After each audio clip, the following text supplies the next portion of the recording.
¿Qué tal? Les habla Jorge Gestoso. En el programa de hoy, la economía de Ecuador con otro notable invitado, Jonathan Báez, economista directamente desde Quito.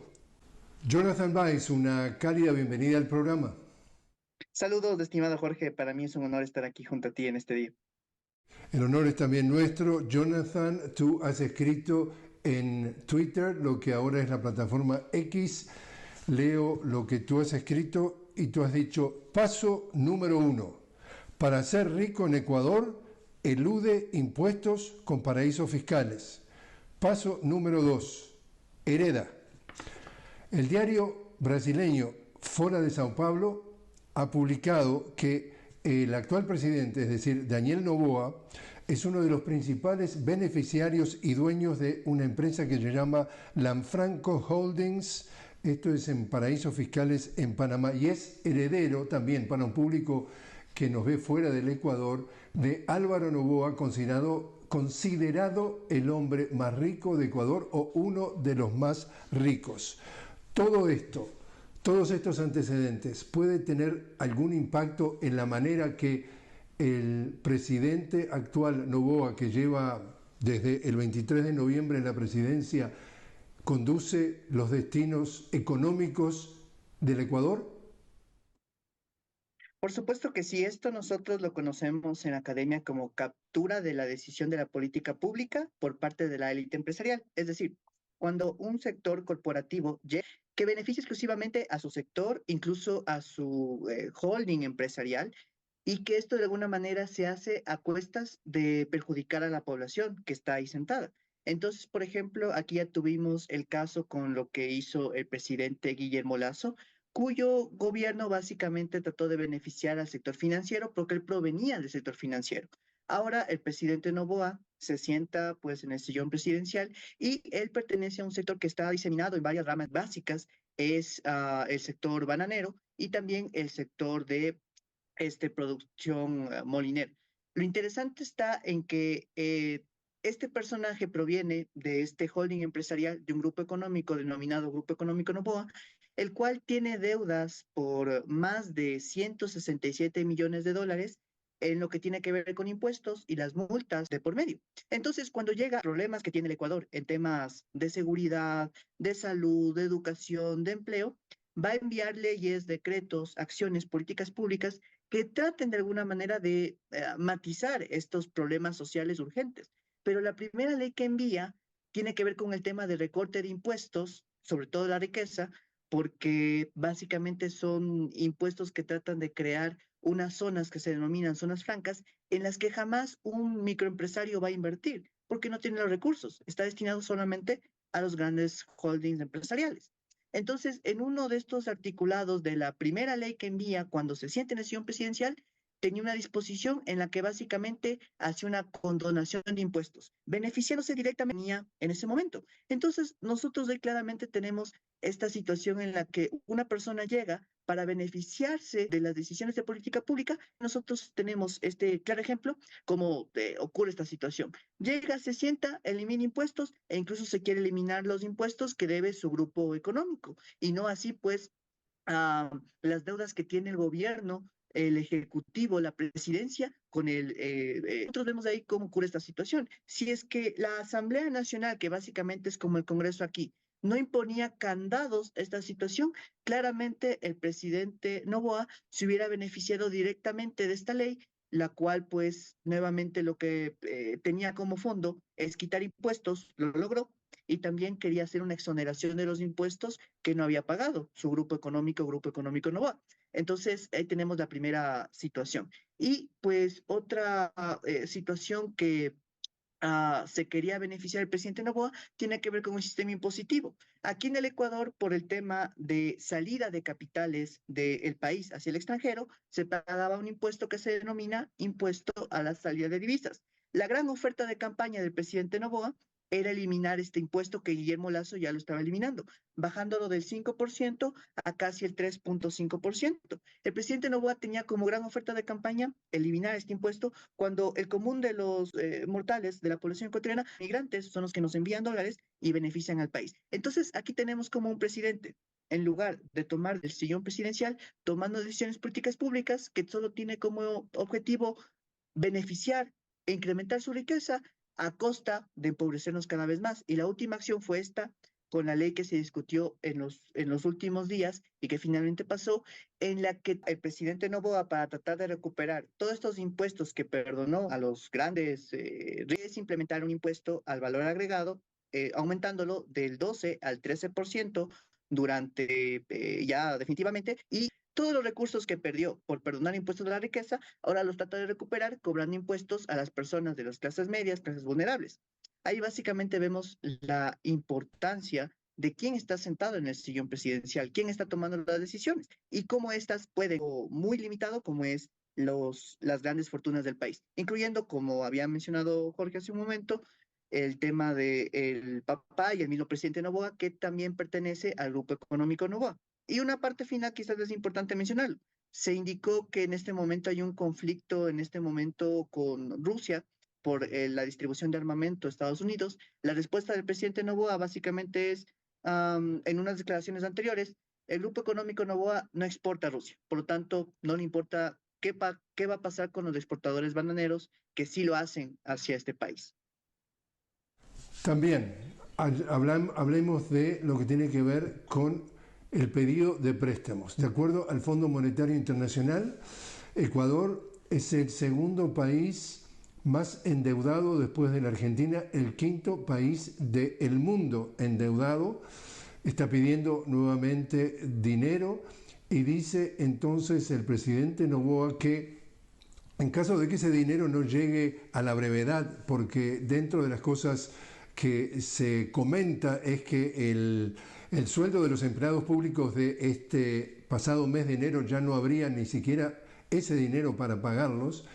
Argumenta que si no llega el dinero de los préstamos del exterior, él no tendría más remedio que acudir a lo que llama entonces aplicar medidas de austeridad. Y esas medidas de austeridad podrían incluir, por ejemplo, subsidios, eliminar los subsidios, eliminar el gasto público, eliminar los empleos públicos. Esa es la receta que estamos viendo con este señor argentino, el Milei, que agarró una máquina de cortar, no sé, la madera y quería liquidar todo. ¿Es este también el camino que si no recibe dinero del exterior, Noboa le va entonces a poner la cuerda para asfixiar a doña María y don José?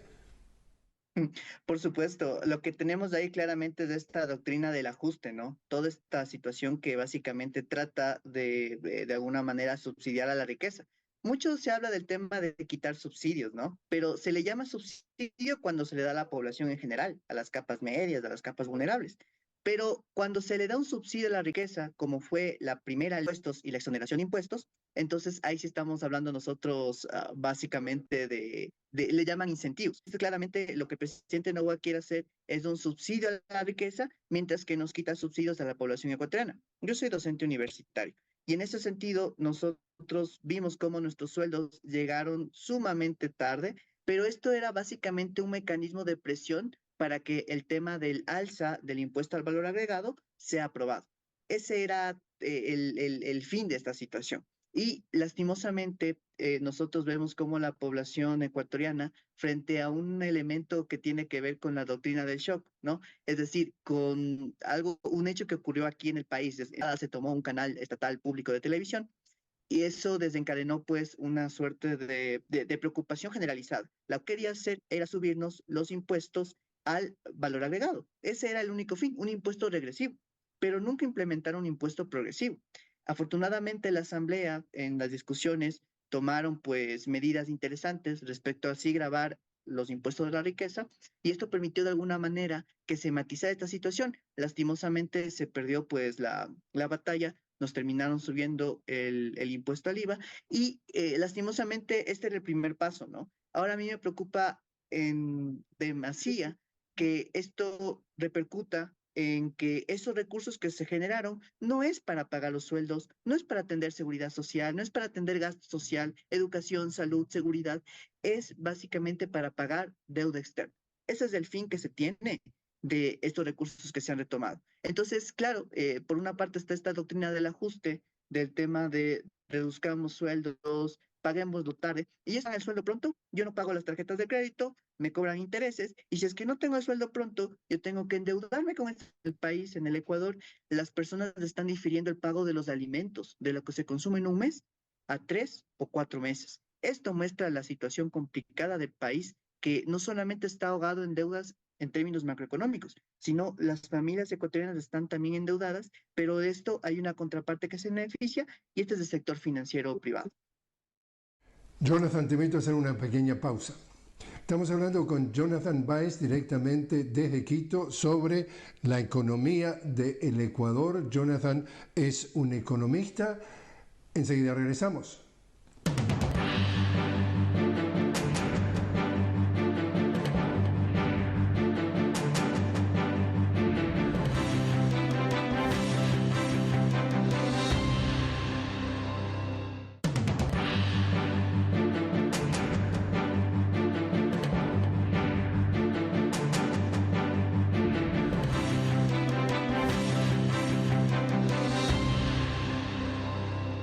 Continuamos hablando con Jonathan Báez directamente desde Quito. Jonathan, economista, estamos hablando de la economía del Ecuador. Y entonces, Jonathan, para dar un contexto otra vez para una audiencia que nos ve fuera del Ecuador y simplificando a grandes pinceladas los últimos años en la vida del país, antes del 2007, los 10 años, la década anterior al 2007, Ecuador tuvo 5 presidentes en una década. Del 2007 al 2017 hubo una década gobernada por el presidente Rafael Correa con una filosofía progresista de izquierda, y en ese periodo aumentaron los índices en la calidad de vida de todos los ecuatorianos, en salud, en dinero en cuanto a sueldo, en seguridad, etcétera, etcétera.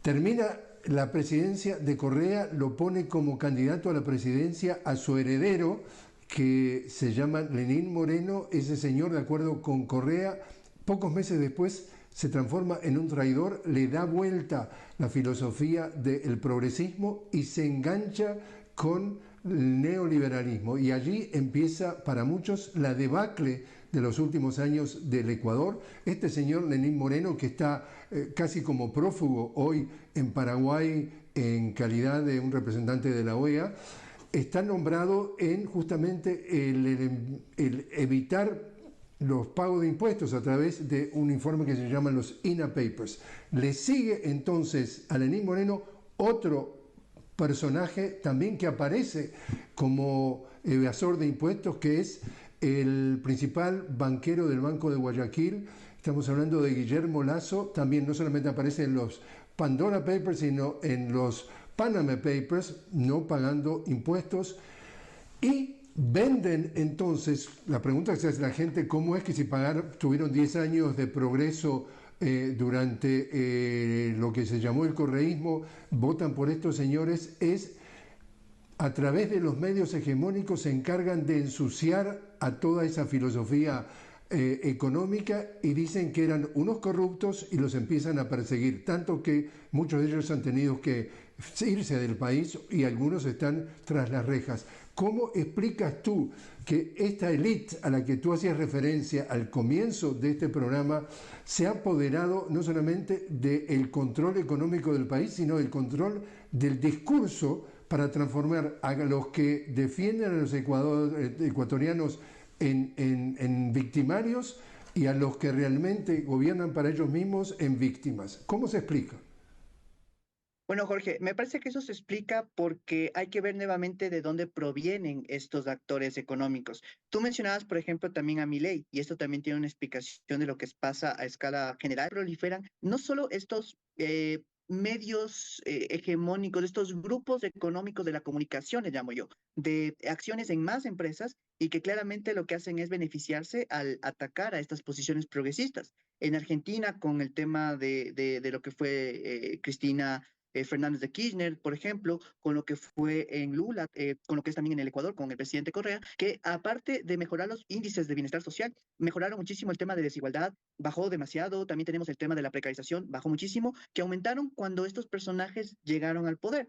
Y en ese sentido hay que ver cómo el presidente Guillermo Lasso viene auspiciado por una organización, un think tank, un tanque de pensamiento, que él llega a la presidencia como tal. Es en el momento en el que ellos empiezan a trabajar todo el tema de una suerte de economía moral, en la que crean este imaginario en la que los gobiernos progresistas son malos, son corruptos, pero el fondo ahí es que el Estado es malo, el Estado es corrupto y por lo tanto el Estado hay que eliminar. ¿Y cómo lo eliminan estos personajes? Implotándolo, llegando y desde adentro lo empiezan a destruir. Entonces, el presidente Guillermo Lasso llega a partir de uno de estos tanques de pensamiento, se llama Ecuador Libre, en lo que debe ser el ala más radical antiestado y promercado que existe. Nosotros tenemos una red de estos tanques de pensamiento que están actuando en los países y que deslegitiman la presencia del Estado. Y los grupos económicos de la comunicación, estos medios hegemónicos, lo que hacen es amplificar esta idea de que el Estado es malo, de que la gente básicamente poco a poco se va neoliberalizando y aceptando que estas personas son los que van a llevar al bienestar. Y hay un dato que me parece a mí fundamental, es pensar cómo en la proliferación en América Latina de estos sectores, unidos, por ejemplo, a todo el tema de Atlas Network, que es una red básicamente de estos institutos libertarios financiados por grandes capitales internacionales extranjeros que tratan de introducir esta idea de que el Estado es malo. Y todo aquel que defiende el Estado y sus derechos debe ser eliminado de la sección política. Entonces, nosotros tenemos como preocupantemente en un país como el Ecuador y Argentina, tenemos 8 de estos centros ligados a la red Atlas Network y también en Argentina tenemos 12 a 2018, que es la última fecha que tenemos de información. Ahí nosotros verificamos si nosotros comparamos con los países en los que el Estado tiene un blindaje fuerte y las personas tienen también arraigado que el Estado tiene que estar presente interviniendo. En Noruega, Finlandia, Dinamarca, apenas hay 1 o 2. Aquí en el país existen 8 a la fecha de hoy. Y esto solo con la red Atlas Network. Si nosotros nos vamos a los otros sectores, como por ejemplo USAID, también tenemos como varios sectores de pseudoizquierda ligados al tema ambientalista también, están profundamente impregnados de este financiamiento. Lo primero que hizo el presidente Noboa al asumir, al saber que había ganado elecciones, es decir, que van a tener muchos pactos con el tema de USAID. Y esta pues es una agencia estadounidense que mete recursos para que la idea neoliberal se instale en las mentes de las personas y por eso terminan votando. Entonces, este trabajo interno con este gran documental que se llama Inside Job, pues básicamente lo que hace es permear las capas de las personas y más allá del beneficio social, comienzan un poco a ir construyendo todo este imaginario en lo que es fundamental, es destruir el Estado. Y votan por personas que lo van a destruir. Ese es el fundamento que es oculto, que no se está viendo y que los medios económicos lo hegemonizan a partir de invitar a las personas que llevan este discurso a estos lugares. Por eso tu programa es fundamental e importante. Muchas gracias por él. Al contrario, a ti por tu contribución. El periodo presidencial en El Salvador, estamos hablando periodo presidencial en que se salva, entre comillas, la economía es de 4 años. En el caso del presidente Guillermo Lasso, no estaba terminando su periodo, dado que le lanzó la Asamblea un juicio político en donde se veía acorralado de que lo iba a perder. Entonces, por un recurso constitucional que le llama la muerte cruzada, cierra el Congreso y convoca elecciones anticipadas del Congreso y de la presidencia y la vicepresidencia. Eso pasó el año que acaba de terminar. Y entonces lo que gana este señor Daniel Noboa es un periodo corto, es decir, de solamente 1 año y medio, le quedan solamente 13 meses porque las próximas elecciones es en mayo del 2025 y él dijo ya desde el primer día que su objetivo más importante es la reelección. A eso sumamos declaraciones de expertos en donde afirman que, por ejemplo, el Fondo Monetario Internacional no es solamente un actor económico, sino es un actor político, y allí podemos anticipar de que estos pedidos de fondos que está haciendo Noboa, que fue a Washington antes incluso de asumir el poder, podrían contar con la complacencia de estos organismos internacionales justamente para facilitar su reelección? También vimos que, dado que se ha dado un elemento de alzamiento carcelario, salió entonces el tema de inseguridad, tema central. Ahora Estados Unidos le dice a Daniel Noboa: véndanos como chatarra todo el material militar de los rusos, que aparentemente se lo reenviarían a Ucrania, y nosotros le damos $200 millones en material bélico nuevo para combatir entonces la inseguridad. ¿Cuánto están o podrían incidir estos actores foráneos para fomentar o crear un clima para asegurarse de que este señor Noboa sea reelecto en mayo del 2025? Bueno, estos organismos, el Fondo Monetario Internacional, USAID, el mismo gobierno de Estados Unidos a través de todo el tema bélico, seguramente va a invertir ingentes cantidades de recursos. USAID ha, por ejemplo, metido millones de dólares, la red Atlas Network ha metido millones de dólares, ¿no? Y en este momento tenemos una situación compleja en el país, y es que Colombia, al tomar Petro, la gran decisión de Estados Unidos ha sido que el Ecuador se convierta en este país que haga las veces, que funcione como su aliado estratégico, cuasi neocolonial, para que pueda hacer sus operaciones, viendo que está cercado, ¿no? Venezuela, tenemos a Brasil también con Lula, tenemos a Colombia con Petro, tenemos también a otros países también. Y se está buscando generar un matiz que trate de dar un peso a todo el tema antiprogresista, con lo que va a hacer Milei y también con lo que va a hacer el presidente Noboa. Ahora, en esta posición hay que recordar también que el FMI, por supuesto que es un aliado político, pero muchas veces no se le observa la importancia que tienen ahí, la sujeción que tienen los gobiernos frente al FMI. El FMI no es quien dice hagan esto, hagan esto, hagan esto. El gobierno y Moreno fue el que dijo, el país, a partir también de su ministro de Economía, Richard Martínez, que pues venía de uno de los gremios empresariales más grandes del Ecuador, le dijeron, el país puede quitar subsidios de los combustibles, puede privatizar una serie de activos, puede subir las tarifas eléctricas, en fin, todas medidas de ajuste. Y el FMI dice, sí, bueno, esto hagan, esto no, no hagan. Y por un lado tenemos el FMI diciendo que hagan el ajuste, pero también tenemos de manera muy compleja cómo en el primer informe que hace el FMI les dicen no quiten el impuesto a la salida de divisas de Ecuador, porque esto va a complicar su economía dolarizada. Recordemos que el Ecuador es una economía que funciona el régimen monetario del dólar. Y imaginen qué tan el gobierno ecuatoriano que quitó el ISD. El presidente Guillermo Lasso y el presidente Noboa lo quería hacer. Ahora, esto claramente muestra cómo el país está subordinado completamente a este sector, a la directora general del FMI, que aplaude las medidas que hace el presidente Milei con el tema de, de, de, de, de la motosierra a todos los sectores sociales, y esto claramente ya está generando un malestar social. Ahora, el presidente Noboa, con todo este tema del conflicto armado, configuró toda una escena para que el movimiento social, que puede de terrorista y por lo tanto no pueda ser una posición de contrapesos ante estas medidas de ajuste que tratan de para enriquecer a esta élite económica depredador. Ese es el principal riesgo que corre en este momento en el Ecuador. Entonces, subordinación a organismos internacionales, subordinación al gobierno estadounidense, y claro, esto va a causar también ya en este momento repercusiones al sector productivo, que tanto creía que Noboa era la mejor solución. Pues no, porque en este momento todo el tema de exportaciones a Rusia se ha visto afectados, y el sector exportador, que en este caso ya está viendo las consecuencias de elegir una persona que está en función de servir a las élites económicas, servirse él y no al conjunto de la población ecuatoriana. Por último, entonces, Jonathan, ¿te animas a hacer un vaticinio quién gana las próximas elecciones en mayo del 2025, asumiendo que sería entre Daniel Noboa, como fue en la segunda vuelta, y Luisa González, la candidata del correísmo, del progresismo, de la Revolución Ciudadana?